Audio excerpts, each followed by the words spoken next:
Let's head to a bit of Australian politics now, which is crossing over here in DC. Of course, Penny Wong is in town, and in part it's a bit of a reconnaissance mission to try and get that Trump-Albanese meeting going. Joining me live is Nationals leader David Littleproud. David, you would have seen Penny Wong do a little bit of media here from DC this morning. She's also met with the Quad. We've heard from Marco Rubio that he wants to concentrate on critical minerals. He didn't ask Penny Wong about defence spending, and Penny Wong's basically said that she understands that America is pursuing an America First policy at the moment. How do you rate her performance here?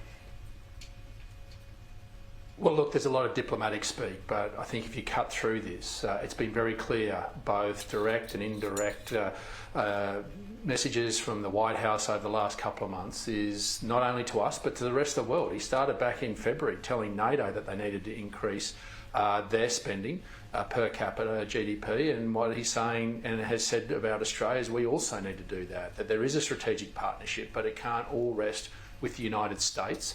And that it is important we do our heavy lifting. And I think those messages have been subtly and not necessarily subtly directed already.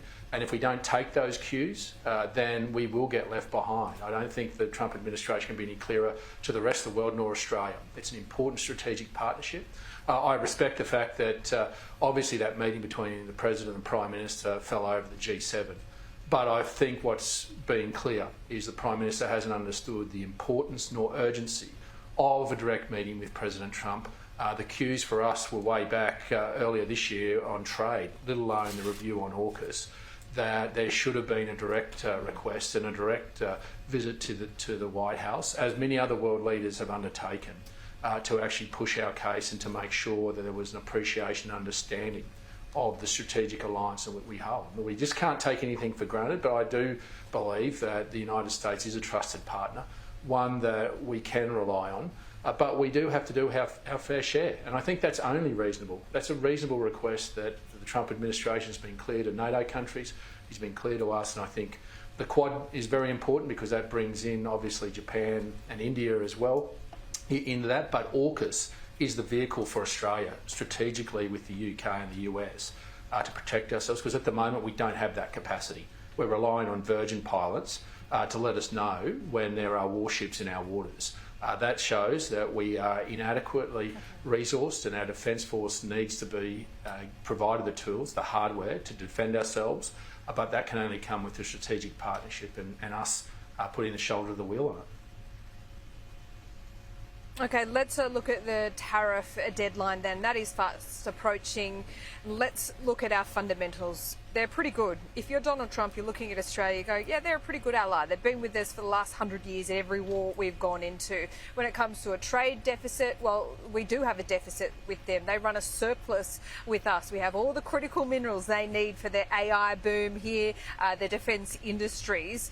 And a comparable nation like UK has done a deal with them. They got some exemption on, I think, steel and aluminium. So at the end of the day, if we have a status quo of 10% on all goods and some relief on steel and aluminium, would you chalk that up as a win?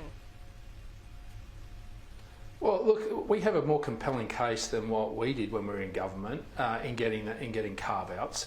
We just dropped a cheque for $800 million about 6 months ago for the first instalment on Virginia-class submarines. That's beyond everything else in terms of the trade deficit that we have. We're not worried about the trade deficit. What we're worried about is free trade, and the Prime Minister's right with respect of free trade means zero tariffs. But the reality is that for President Trump to continue to impose this despite our relationship, and this is where it comes back to this point of the Prime Minister understanding the importance and urgency of a direct face-to-face meeting with the President on not just AUKUS but on trade, has gone missing, and he's relying on third parties to secure up a further date.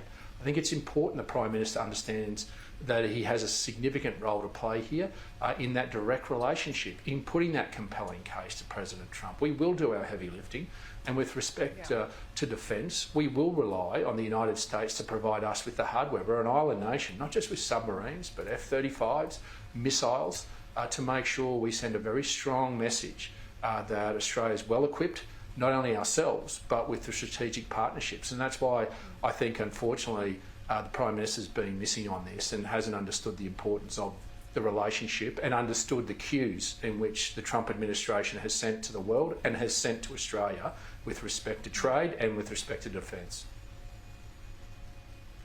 If I could look forward just to the Productivity Summit as well. I know you went to the Jobs Summit when Peter Dutton did at the time in the last term of government. Ted O'Brien, I think, is going to this as well. But I want to ask you about the GST. I mean, this is the first time in a long time that any Treasurer has shown an appetite for some serious tax reform.